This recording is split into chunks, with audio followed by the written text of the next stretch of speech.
नमस्कार दोस्तों, आज हम आए हैं Udayagiri caves. Udayagiri caves Vidisha city से लगभग 5 किलोमीटर पे है और सांची से लगभग 9 किलोमीटर पे है। अगर आप वास्तुकला में और प्राचीन इतिहास में इंटरेस्ट रखते हैं तो सांची के साथ साथ उदयगिरी केव्स भी ज़रूर आइए। यहाँ पर लगभग 20 गुफाएँ हैं, उन गुफाओं के बारे में जानकारी हासिल करते हैं। तो आइए चलते हैं गुफाओं की तरफ। यहाँ पर पार्किंग के लिए अच्छी व्यवस्था करी हुई है गवर्नमेंट ने और कैफेटेरिया भी है। यहाँ का एंट्री टिकट 25 रुपीज़ है, जो एडल्ट्स के लिए है, बच्चों के लिए फ्री है। उदयगिरी पहाड़ पूरा ब्लैक चट्टानों से बना हुआ है। यहाँ पर उत्खनन के भी प्रमाण मिलते हैं, जिसके बारे में हम आगे जानेंगे। अभी आगे गुफाओं की तरफ चलते हैं। कहते हैं 5 नंबर गुफा जो है वो सबसे अच्छी है। चलिए तो आगे 1 से लेके हम लोग देखना स्टार्ट करते हैं। उदयगिरी की गुफाएं मध्य प्रदेश के विदिशा के निकट स्थित है। ये गुफाएं 5वीं शताब्दी के आरंभ काल की हैं और शिलाओं को काट कर बनाई गई हैं। इन गुफाओं में भारत के कुछ प्राचीनतम हिंदू मंदिर और चित्र सुरक्षित हैं। इन गुफाओं में स्थित शिलालेखों के आधार पर यह स्पष्ट है कि गुप्त नरेशों के द्वारा इन गुफाओं का निर्माण कराया गया था। उदयगिरी की ये गुफाएं भारत का एक महत्वपूर्ण पुरातात्विक स्थल है और आर्कियोलॉजिकल सर्वे ऑफ इंडिया द्वारा संरक्षित स्मारक है। पहाड़ी के पूर्व की तरफ पत्थरों को काटकर गुफाएं बनाई गई हैं। पत्थर की कटाई कर छोटे छोटे कमरों के रूप में गुफाओं को बनाया गया है। साथ ही साथ मूर्तियां भी कार्व की गई हैं। उदयगिरी में कुल 20 गुफाएं हैं। इन गुफाओं में पत्थर की मूर्तियों के अस्तित्व के प्रमाण मिलते हैं, लेकिन वर्तमान में इन गुफाओं में से अधिकांश गुफाओं में अब मूर्तियां नहीं हैं। ऐसा यहाँ पाए जाने वाले स्थानीय पत्थर के कारण हुआ है। पत्थर के नरम होने के कारण खुदाई का काम आसान था, लेकिन साथ ही साथ यह मौसमी प्रभावों को झेलने के लिए उपयुक्त नहीं है।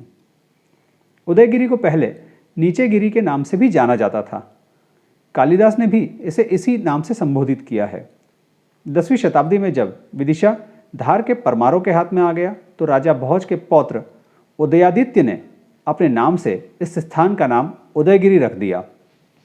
ऐसा लगता है कि उदयगिरी के डेवलपमेंट के साथ साथ यहाँ पर एंट्री को भी चेंज किया गया है, क्योंकि जैसे जैसे हम आगे बढ़ रहे हैं तो हमें गुफा नंबर 18 मिली, जिसमें कुछ भी नहीं है। इसके अलावा यह एक गुफा है, हालांकि इस पर भी कोई नंबर नहीं लगा है, परंतु प्राप्त जानकारी से मालूम पड़ता है कि यह संभवतः गुफा नंबर 17 है। इसमें दोनों तरफ द्वारपाल हैं। गणेश जी की मूर्ति है, उनके सिर पर मुकुट सा बना हुआ है। इसके अलावा इसमें महिषासुर मर्दिनी की भी एक मूर्ति उत्कीर्ण की गई है। यह है गुफा नंबर 7। स्थानीय लोग इस गुफा को तवा गुफा के नाम से जानते हैं, क्योंकि इस गुफा के ऊपरी भाग में एक बड़ी गोलाकार सपाट तल वाली शिला है, जो कि देखने में तवे की तरह लगती है। यहीं पर चंद्रगुप्त द्वितीय के मंत्री वीरसेन द्वारा उत्कीर्ण गुप्तकालीन ब्राह्मी लिपि के अवशेष हैं। अभी हम आ गए हैं गुफा नंबर 6 पर। दरवाजे के बाहर 2 द्वारपाल, 2 विष्णु, एक गणेश तथा एक महिषासुर मर्दिनी की मूर्ति बनाई गई है। इसमें देवी वीर भेष में हैं। देवी के 12 हाथ हैं। अस्त्र शस्त्र के रूप में त्रिशूल, तलवार, ढाल तथा धनुष बाण को दिखलाया गया है। महिषासुर को भैंसे की आकृति में अंकित किया गया है तथा इसके छाती पर दुर्गा को पैर रखे हुए त्रिशूल चुभोते हुए दिखाया गया है। गुफा के चौखट पर विभिन्न कलाकृति उत्कीर्ण की गई है, बेल बूटे बनाए गए हैं, जो वास्तुकला का यहाँ पर प्राप्त सबसे अच्छा नमूना है। गणेश जी की प्रतिमा का अवशेष ये प्रमाणित करता है कि गुप्त काल तक गज मस्तक वाले इस देवता का सृजन व पूजन प्रारंभ हो चुका था। संभवतः गणेश की यह प्रतिमा उनकी सबसे पुरानी प्रतिमाओं में से एक है। इस काल से पहले गणेश जी की प्रतिमा का स्पष्ट प्रमाण नहीं मिलता है। यह है गुफा नंबर 5। इसे वराह गुफा के नाम से भी जाना जाता है तथा उदयगिरी की सभी गुफाओं में से सर्वश्रेष्ठ है।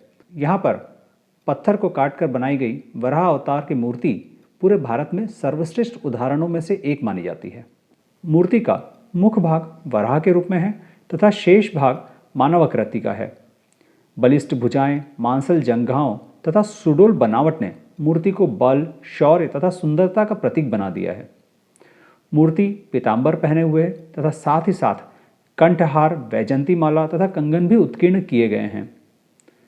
बाएं पैर को मुकुट पहने किसी विशेष व्यक्ति के हृदय पर रखा हुआ दिखलाया गया है, जिसके मस्तक के ऊपर विशाल 13 फणों वाला नाग स्थित है।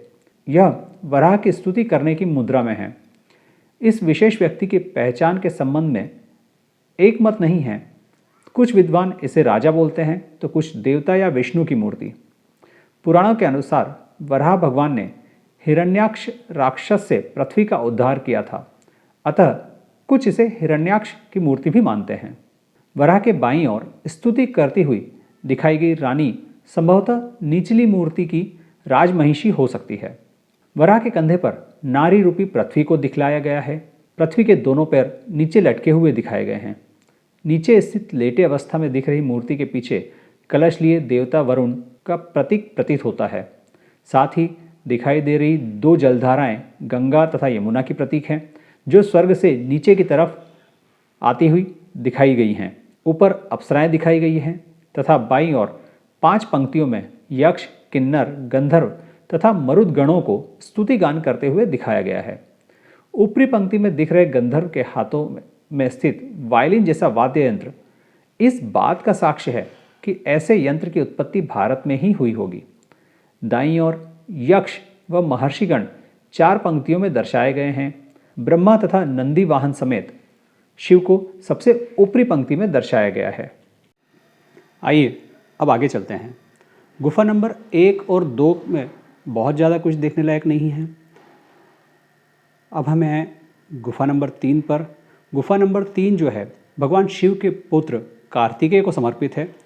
इस गुफा में कार्तिकेय की बहुत सुंदर प्रतिमा बनाई गई है, जिसमें कार्तिकेय को खड्गासन मुद्रा में बताया गया है। उनके दाएं हाथ में भाला है और बायां हाथ जो है कमर पर रखा हुआ है। कार्तिकेय के बालों को 3 लड़ियों में दर्शाया गया है। यह अभी तक प्राप्त कार्तिकेय की सबसे सुंदर मूर्तियों में से एक है। यह है गुफा नंबर 4। इस गुफा को वीणा गुफा भी कहा जाता है, क्योंकि दरवाजे के ऊपरी भाग में एक मानवाकृति को वीणा बजाते हुए बताया गया है। इस गुफा के गर्भगृह में भगवान शिव का प्रतीक एक मुख शिवलिंग एक चौकोर पादपीठ पर स्थापित है। शिव के चेहरे पर अद्भुत सौंदर्य का भाव है। इनके गले में हार तथा जटाओं की लड़ियां गर्दन के दोनों ओर फैली हुई हैं। गुफा नंबर 5, 6 और 7 को हम देख चुके हैं। गुफा नंबर 8 जो है वो अब सिर्फ एक दीवार के रूप में बची है, उसके कोई अवशेष नहीं बचे हुए हैं। गुफा नंबर 9, 10 और 11 में भगवान विष्णु की खड्गासन प्रतिमाओं को घेरा गया है। आइए अब चलते हैं गुफा नंबर 12 की ओर। इस गुफा में भगवान विष्णु के नरसिंह अवतार को बनाया गया है, जो नरसिंह की अब तक की सबसे प्राचीन प्रतिमा माना गया है। इस गुफा के आसपास शंख लिपि में लिखे हुए लेख प्राप्त हुए हैं, जिनको अभी तक पढ़ा नहीं जा सका है। कुछ विद्वानों का मानना है कि शंख लिपि में उत्कीर्ण लेख गुप्त काल से पहले के हैं, क्योंकि कुछ लेखों के ऊपर ही प्रतिमाएं एवं गुफा काटी गई है। यह गुफा नंबर 13 जो पत्थर की लंबी व कटी हुई चट्टान से निर्मित है। इस गुफा में विष्णु को शेषनाग के ऊपर लेटे हुए दिखाया गया है। इस मूर्ति की लंबाई लगभग 12 फीट है। मूर्ति के सिर पर फारसी मुकुट, गले में हार, भुजबंद व हाथों में कंगन है और वैजंती माला घुटनों तक लंबी है। भगवान विष्णु के नीचे एक बड़ी मूर्ति आराधना मुद्रा में है, जो किसी राजा की हो सकती है। मूर्ति के बाल यूनानी पद्धति में घुंघराले हैं। इस गुफा के आसपास व सामने वाली चट्टानों पर शंख लिपि खुदी हुई है, जो संसार की प्राचीनतम लिपियों में से एक मानी जाती है।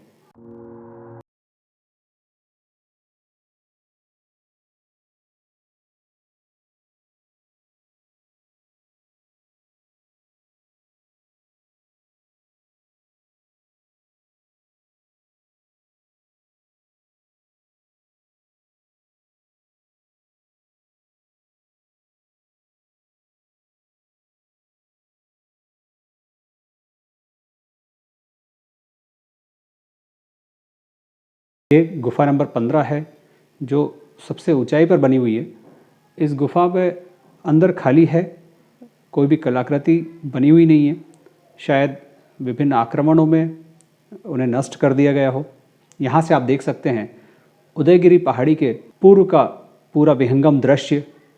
इन गुफाओं के अलावा उदयगिरी के शिखर पर एक इमारत के अवशेष भी दिखाई पड़ते हैं, जो लगभग 127 फीट लंबी और 72 फीट चौड़ी है। निश्चित ही यह कोई भव्य इमारत रही होगी।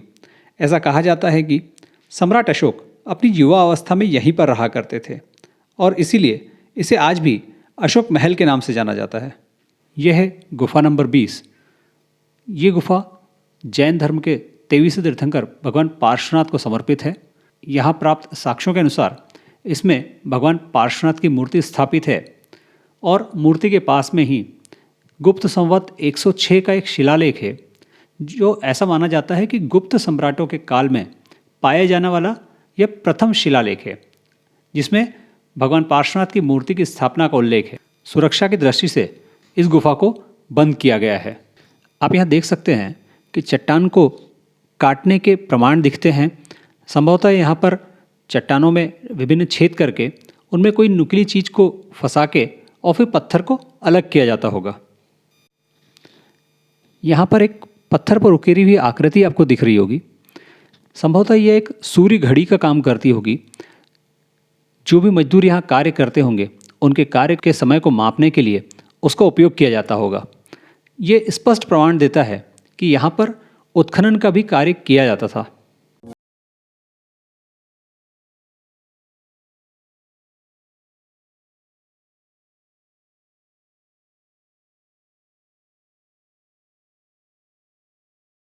नंबर 19।